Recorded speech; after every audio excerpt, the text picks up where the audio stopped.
우리가 이 시간 새하늘과 새 땅을 바라보다라는 제목으로 요한계시록 21장에 있는 그 내용들을 살펴보려고 합니다. 실제적으로 저희가 요한복음 21장 1절에서 4절까지 말씀을 보았지만 좀 더 확대해서 보게 되면 이제 21장과 22장 이제 전반적인 내용을 보게 될 것 같습니다. 특별히 다음 주에 한 주 더 저희가 요한계시록 22장을 마무리할 수 있는 시간들이 있기 때문에 그때 또한 저희가 연결해서 같이 살펴보려고 합니다.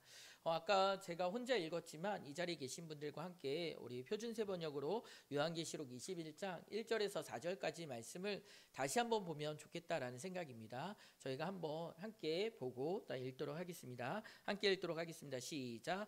나는 새 하늘과 새 땅을 보았습니다. 이전의 하늘과 이전의 땅이 사라지고 바다도 없어졌습니다. 나는 또 거룩한 도시 새 예루살렘이 남편을 위하여 단장한 신부와 같이 차리고 하나님께로부터 하늘에서 내려오는 것을 보았습니다. 그때 나는 보좌에서 큰 음성이 울려나는 것을 들었습니다. 보아라, 하나님의 집이 사람들 가운데 있다. 하나님께서 그들과 함께 거실 그들은 하나님의 백성이 될 것이다. 하나님께서는 친히 그들과 함께 계시고 그들의 눈에는 모든 눈물을 닦아주실 것이니 다시는 죽음이 없고 슬픔도 울부짖음도 고통도 없을 것이다. 이전 것은 다 사라져 버렸기 때문이다. 아멘. 네, 오늘 저희가 얘기하고 있는 이 새하늘과 새 땅, 이 부분은 무엇일까요? 처음 것, 이전 것은 지나갔다라고 얘기합니다. 이전의 땅과 이전의 하늘이 지나갔다라고 얘기하고 거기에 새 하늘과 새 땅이 나타나는 것을 환상 가운데 보게 됩니다. 이 얘기는 무엇이냐면 이제 앞서 있었던 음녀 바벨론 이 땅에 대한 심판 이후 하나님께서 재림 가운데 또한 하나님의 백성들을 불러 모으시고 이제 영원토록 그들과 함께 머무시는 가운데 준비하신 새하늘과 새 땅이 드러나게 된다는 것이죠. 아마 많은 사람들이 오늘날 이 부분들을 천국, 하나님 나라 이렇게 생각하고 바라보게 될 것입니다. 그러면서 저희는 또 일반적으로 이 땅에서 이 요한계시록에 요한이 바라봤던 새하늘과 새 땅, 그 천국 하나님 나라를 바라보는 가운데서 말씀 안에 보게 되지만 어떤 이들은 죽음의 경계, 때로는 죽음의 문턱을 지나면서 이런 천국을 보았다라고 스스로 고백하는 분들이 있습니다. 물론 그 사실들에 대해서 저희가 개인적인 경험이라 다 판단할 수 없고 이해할 수는 없지만 많은 사람들이 때로는 내가 천국을 보았습니다. 내가 천국을 경험했습니다. 내가 거기서 주님을 배웠고 또한 그곳의 화려함과 경이로운 것들을 내가 눈으로 보고 목격했습니다. 라고 얘기하는 사람들이 수없이 많은 것을 보게 됩니다. 오늘날 이제 유튜브 이렇게 검색해 보면 영상들이 올라오는 부분에서 이렇게 천국에 대한 간증들 이렇게 내용 쳐보면 정말 각양각색의 다양한 그런 고백들이 있다라는 것이죠. 또 개인적으로 제가 그런 부분들을 찾아서 보시라라고 권하지는 않습니다. 그 부분들은 때로는 개인적인 경험일 수도 있고 또한 저희가 확인할 수 없는 부분들이기 때문에 그냥 저희가 그런 부분으로 얘기하는 사람들이 있는데 실제로 우리는 무엇을 바라봐야 될까, 무엇을 깨달아야 될까라고 보게 되면 하나님께서 말씀하신 새하늘과 새 땅에 주목하고 또한 그 부분들을 저희가 오늘 본문 안에서 같이 살펴보려고 합니다. 저희가 무엇보다 세상 사람들의 간증과 경험이 아니라 하나님의 변함없는 진리 되신 이 말씀을 통하여 정말 새하늘과 새 땅이 무엇이고 또한 그것을 통하여 우리에게 주시는 위로와 또한 큰 힘이 오늘을 살아가는 사람들에게 어떠한 위로가 있는지 다시 한번 살펴볼 수 있기를 소망합니다.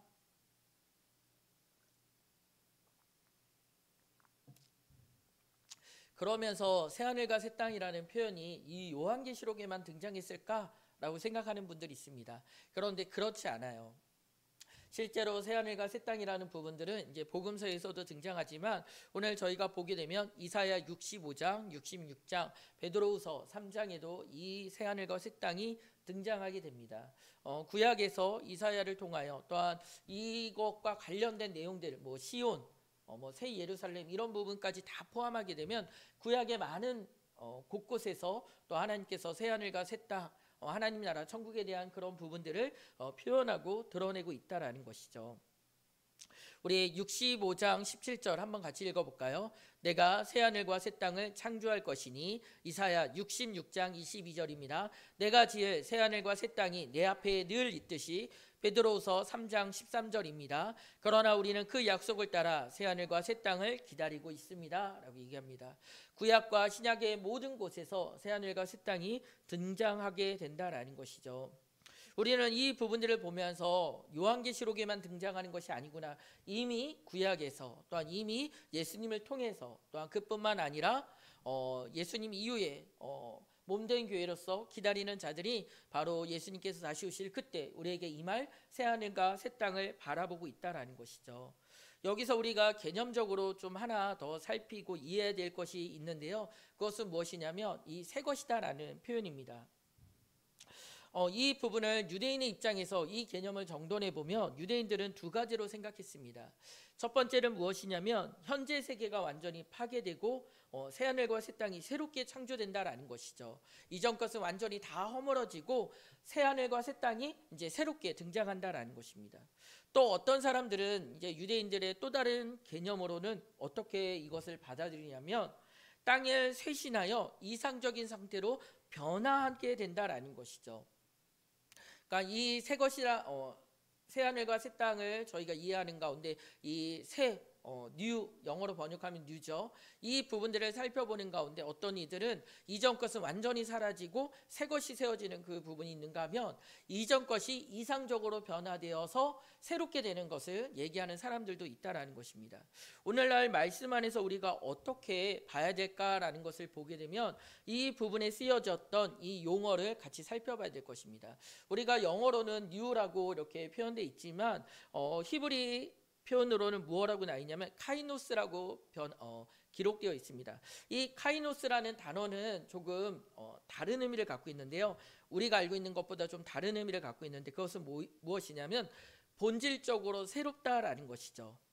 만약 히브리 용어 가운데서 다른 용어도 있는데요, 우리가 흔히 얘기하는 새 차, 새 제품, 이런 부분들 있잖아요. 새 것, 이것은 어떤 부분일까요?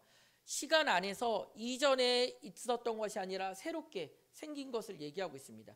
즉 시간의 흐름 안에서 쓰여지는 용어가 있는데요, 오늘 카이노스라는 단어는 시간의 흐름이 아니라 이 본질적인 것이 바뀌었다, 이 본질적인 것이 새롭게 되었다라는 그 용어로 쓰임받고 사용되고 있다라는 것이죠.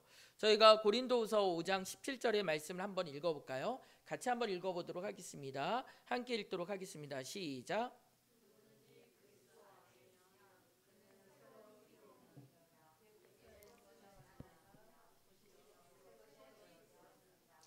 네, 여기서 새로운 피조물, 새 것이 되었다라고 얘기하는데 이 단어도 카이노스입니다. 즉 본질적인 새롭게 되었다라는 부분이죠. 이전의 피조물이 아닌 새로운 피조물이 되었다, 이전의 옛 것이 아닌 새로운 것이 되었다, 새 것이 되었다라고 얘기하는 것은 시간의 흐름 안에서 얘기하는 것이 아니라 본질적인 변화를 얘기하고 있는데요, 저희가 좀 살펴볼 수 있는 이 개념이 두 가지가 있습니다. 아까 말씀드린 부분에서 이어서 생각해 보면 새 포도주가 있습니다. 새 포도주를 담을 부대가 있다라고 얘기하는데 이 새 포도주는 헌 부대에 담지 말라라고 얘기하죠. 새 부대에 담아라, 새 부대에 담아라라고 얘기하는 부분은 무엇일까요?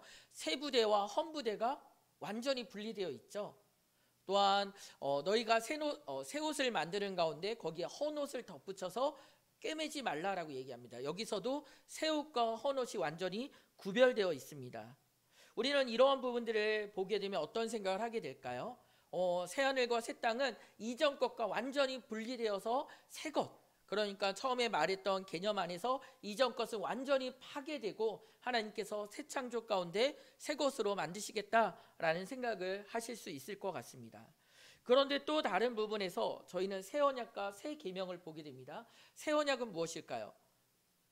우리가 이 부분들을 신약으로 이렇게 표현하고 있죠. 구약과 신약, 옛 언약과 새 언약이 있습니다. 그러면 이 새 언약은 옛 언약을 완전히 파기하고 새롭게 만든 것일까요? 아니죠. 이미 옛 언약 가운데 하나님께서 그 부분들을 새롭게 갱신한 것을 말하고 있습니다. 그렇다라고 한다면 옛 계명과 새 계명의 차이는 무엇일까요?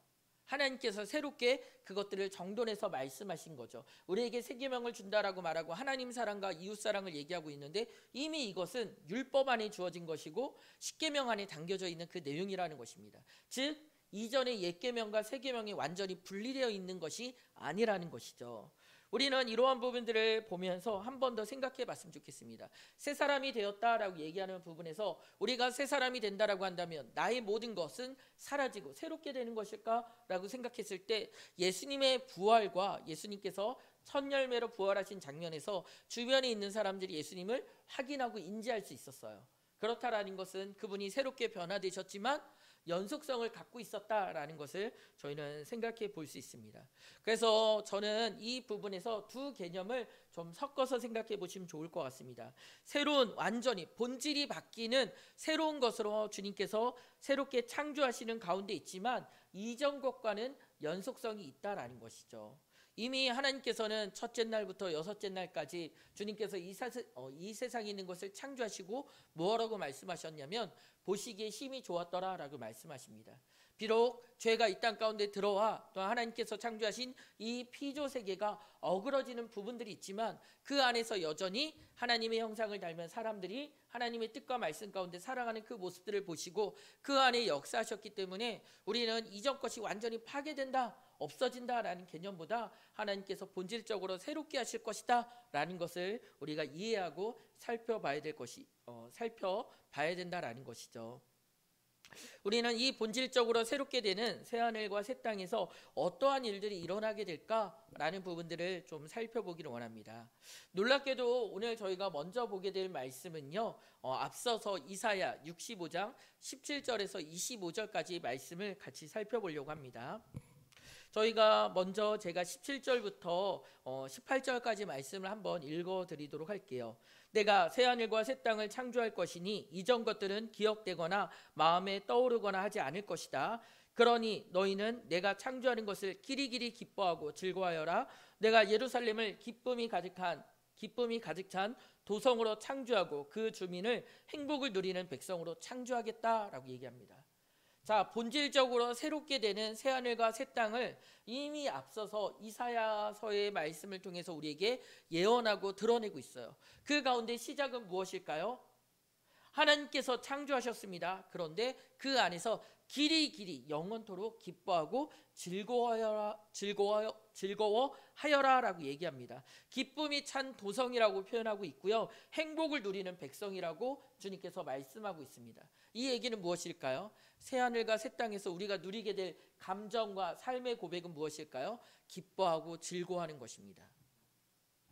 웨스트민스터 소요리 문답 거기에 보게 되면 첫 번째 질문이 있습니다. 사람의 제일 되는 목적이 무엇입니까? 하나님께서 우리를 창조하시고 우리를 지으신 가운데 하나님의 백성으로 살아가는 믿는 자들의 목적, 방향이 무엇입니까? 라고 보게 되면 바로 하나님을 영원토록 기뻐하고 그분을 인하여 영원토록 즐거워하는 것이다 라고 얘기하는 것이죠. 그 모습이 원래는 어디서 나타나고 드러나는 것이죠?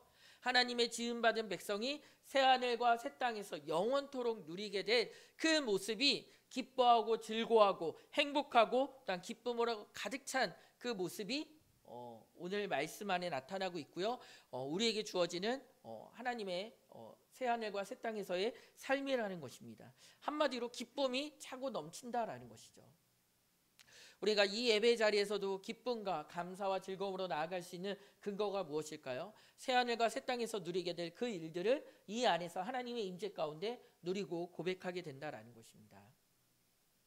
그런데 우리 19절부터 한번 또 보게 될까요? 19절 말씀 한번 우리 읽어보도록 하겠습니다. 같이 한번 읽어보도록 할게요. 시작.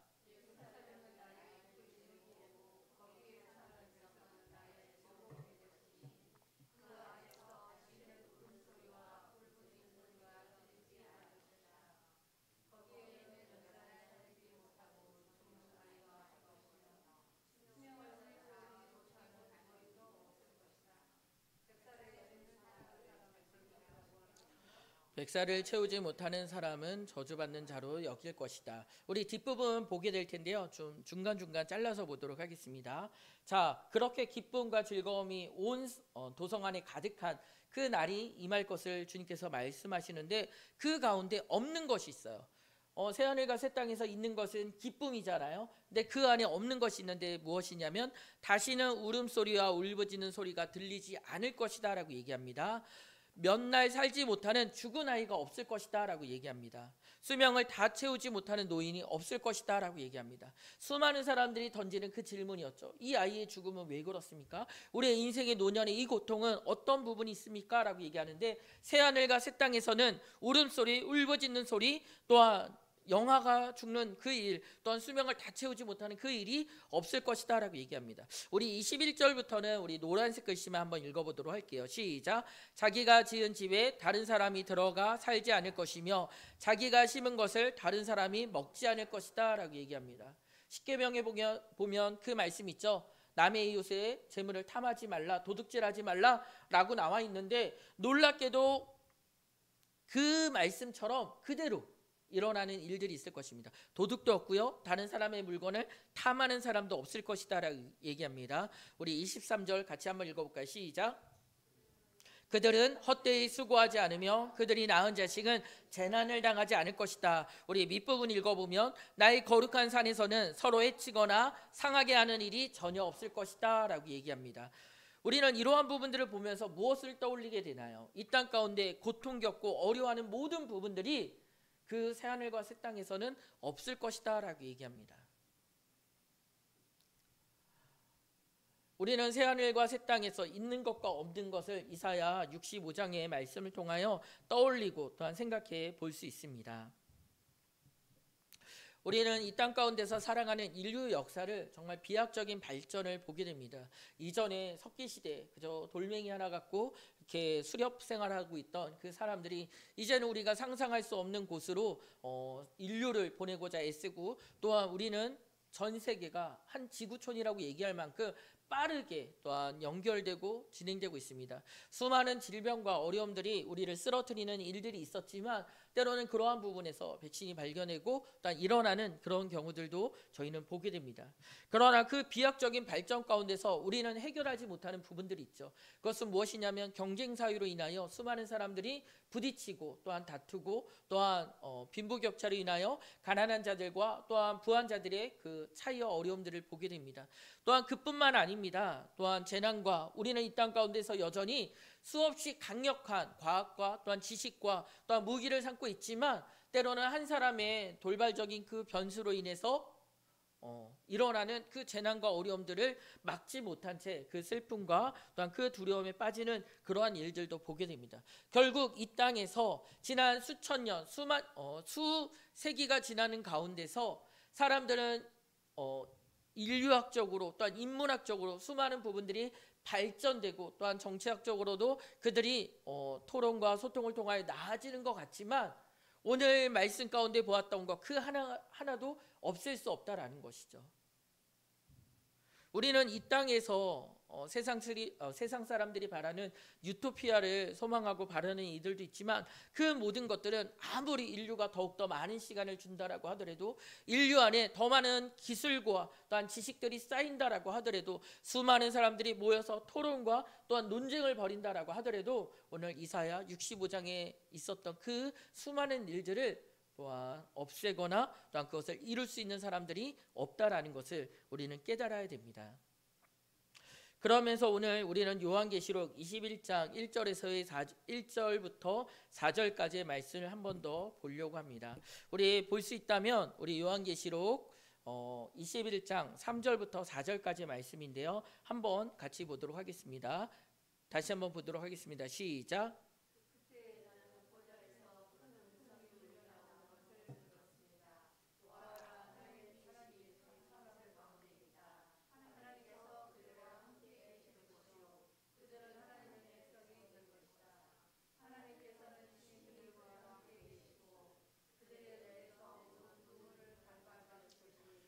다시는 죽음이 없고 슬픔도 울부짖음도 고통도 없을 것이다. 이전 것들이 다 사라져 버렸기 때문이다. 아멘. 저희는 아까 이사야 65장에서 새하늘과 새 땅이 주어질 때 있는 것과 없는 것을 보게 되었습니다. 또한 요한계시록도 21장에 새하늘과 새 땅을 고백하면서 그 새하늘과 새 땅에서 있는 것과 없는 것에 대해서 우리에게 얘기하고 있습니다.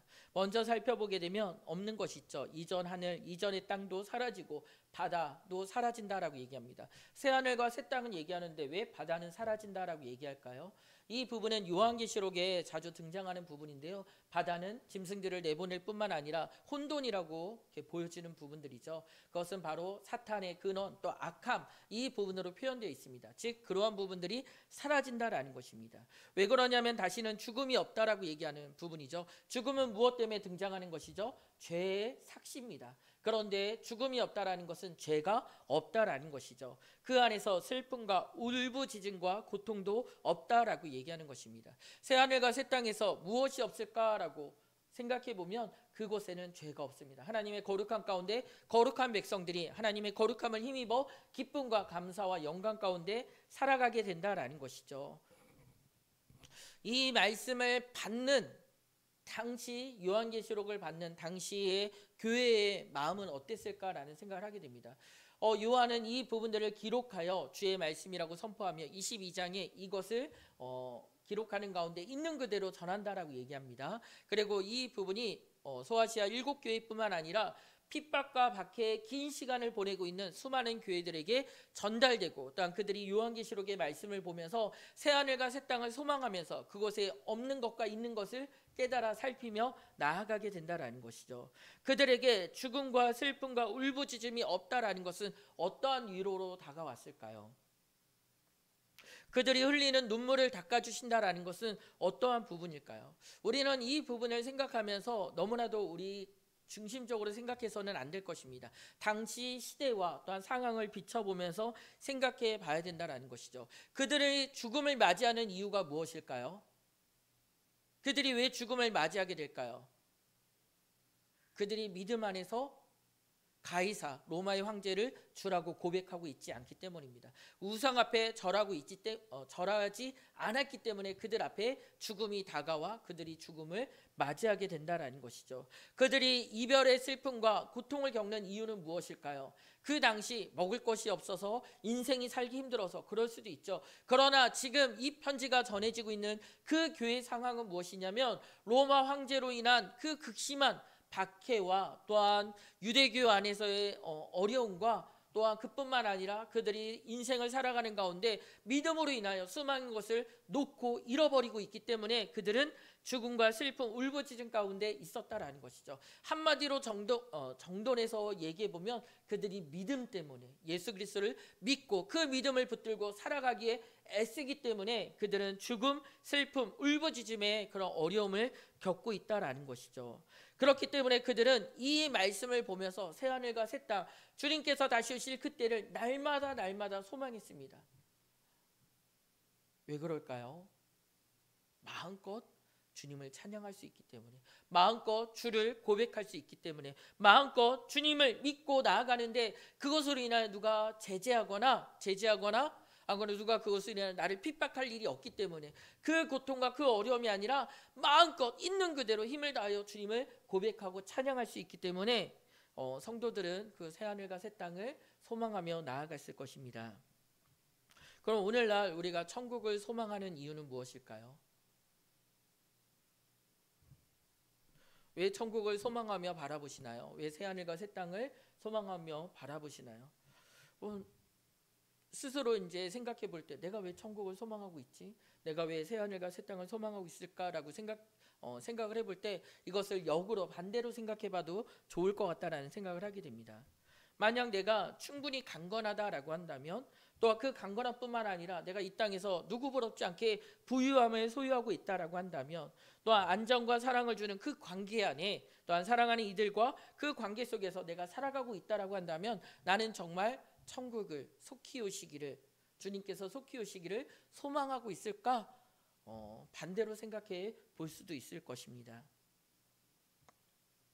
내가 정말 이렇게 육체의 어려움이 없다라고 한다면 내 물질적인 고민이 없다라고 한다면 내가 이 땅에서 모든 이들과 관계 안에 평안과 기쁨 가운데 그뿐만 아니라 내가 사랑하는 또한 그 사랑하는 지체들과 계속해서 그 기쁨과 즐거움을 이 땅에서 누리고 있다라고 한다면 우리는 새하늘과 새 땅을 소망하지 않은 채 이 땅에서 이 모든 것들이 영원하고 길이 이어지기를 소망하고 바랄 수 바랄 것 같다라는 생각을 하게 됩니다.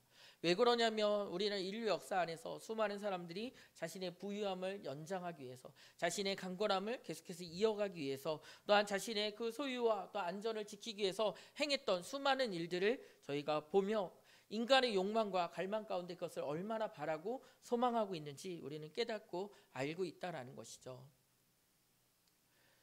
아까 읽었던 부분처럼 내가 육체적으로 공고하기 때문에, 또한 내가 물질적인 어려움을 겪고 있기 때문에 내가 관계 안에 서투르고 때로는 그 부분을 인하여 죽음과 같은 고통이 내 주변에 찾고 있기 때문에 이것들이 그냥 다 허물어졌으면 좋겠다, 이것들이 다 파괴되었으면 좋겠다, 이것이 다 지워졌으면 좋겠다라는 생각으로 현실 도피적인 마음으로 우리가 새하늘과 새 땅을 바라보고 있다라고 한다면 그것은 성경적인 표현이 아닙니다. 그것은 성경에서 믿는 자들이 바라보았던 그러한 새하늘과 새 땅이 아니라는 것이죠. 그들이 그 안에 있었던 그 기쁨과 또한 그 안에 있었던 그 모든 것들은 믿음 안에서 하나님과의 관계 안에서 우리는 살펴봐야 된다라는 것이죠. 그렇다라고 한다면 하나님 새하늘과 새 땅이 있는 것, 또한 그 안에서 주어지는 것, 이 부분들이 무엇인지 우리는 더욱더 명료하게 가야 될 것입니다. 조금 더 육체적인 완벽한 모습이 아니라 세상이 부러워하는 그런 화려함과 부유함이 아니라 정말 천국 새하늘과 새 땅에서 하나님의 백성들이 바라보고 소망하는 것이 무엇인지 우리는 다시 한번 살펴봐야 되는데요. 우리는 동일한 본문이지만 표시되어 있는 것이 다릅니다. 우리 동일한 본문 가운데서 우리 노란색으로 표시되어 있는 부분들을 생각하면서 한 번 더 읽기를 원합니다. 같이 읽도록 하겠습니다. 시작.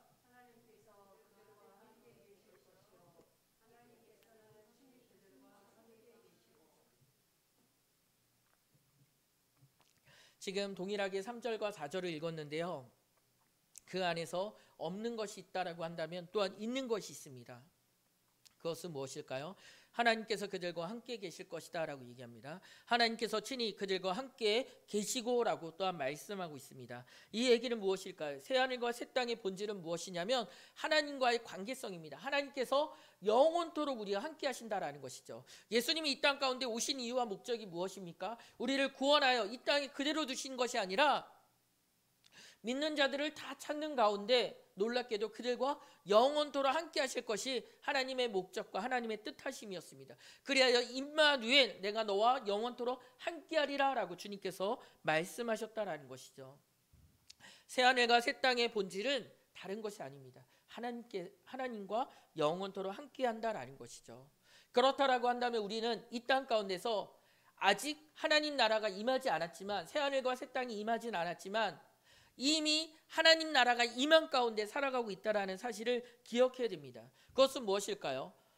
아직 임하지 않았다라는 것은 예수님의 재림을 통하여 완전하게 될 새하늘과 새 땅이 이 땅 가운데 임한 것은 아니지만 거기서 본질로 우리에게 주고자 하신 것이 무엇이라고요?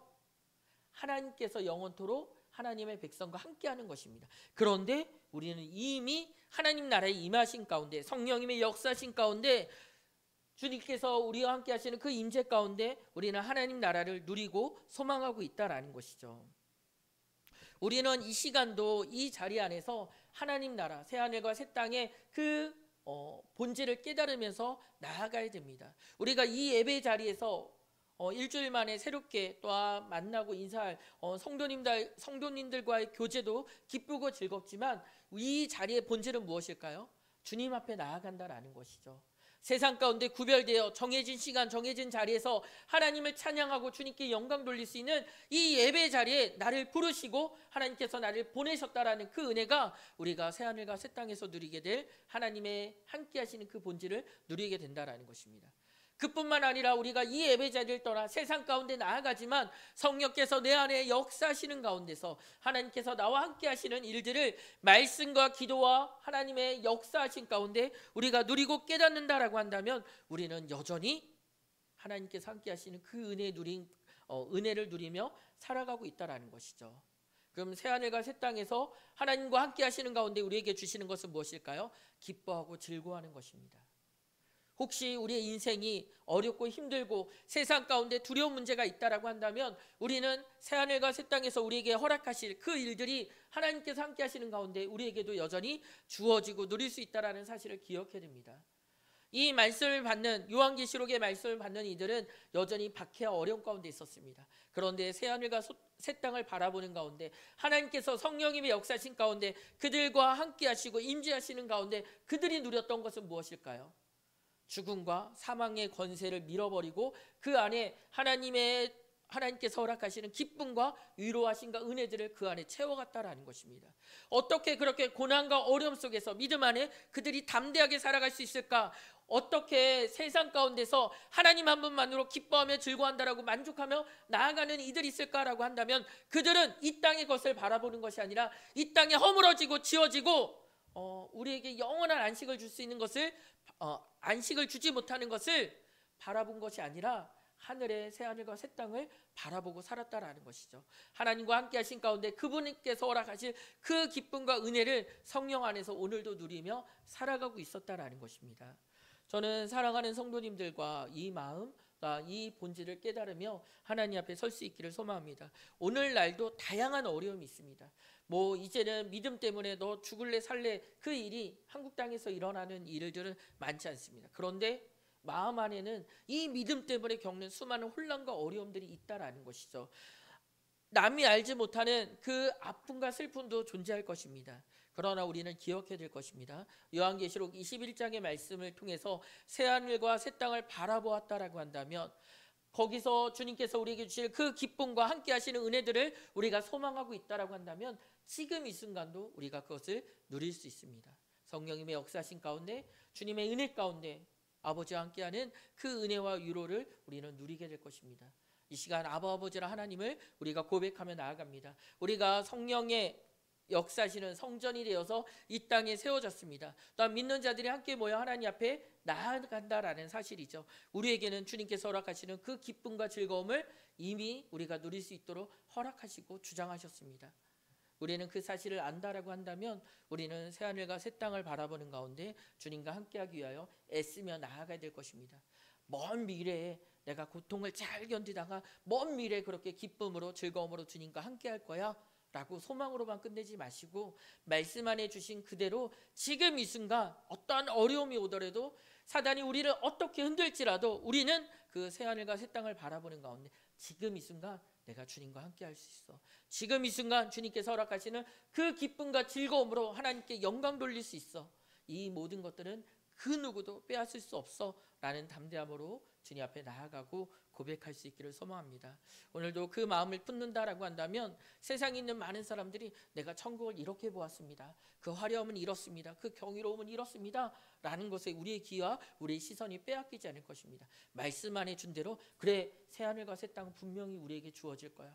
그때 우리는 영원토록 주님과 함께 할 거야. 그 안에서 기쁨과 즐거움은 우리는 셀 수 없는 많은 날들을 누리게 될 거야. 그런데 그때를 지금도 내가 주님과 함께 누리기를 애쓰는 마음이 바로 이 땅 가운데서 믿는 자로 살아가는 성도의 마음입니다. 이 땅 가운데서 성전으로 부르심 받아서 왕 같은 제사장으로 살아가는 우리가 주님과 함께 교제하고 주님의 위로하신 가운데 살아가는 그 날들을 통하여 오늘도 기뻐하고 즐거워하는 것입니다. 우리의 인생의 어려움 또한 무거운 짐들을 주님께 맡기고 주님께서 함께 하시는 가운데 우리에게 주시고자 하는 그 기쁨과 즐거움을 오늘 마음껏 누릴 수 있기를 소망합니다. 그 부분이 우리의 표정과 삶과 우리 걸음 안에서 온전히 드러나고 또한 선포되어서 세상이 우리에게 묻기를 소망합니다. 당신은 그 어려움 가운데서 그 기쁨과 즐거움의 근원이 무엇인지 우리는 그때 고백하겠죠. 내가 주님께서 나와 함께 하시기 때문에 내가 그 새하늘과 새 땅 가운데 주님의 함께 하심을 누리고 고백하고 있기 때문에 나는 오늘도 기뻐하고 즐거워합니다. 우리가 그렇게 고백하며 하나님 앞에 나아갈 수 있기를 간절히 소망합니다. 이 시간 기도 올립니다.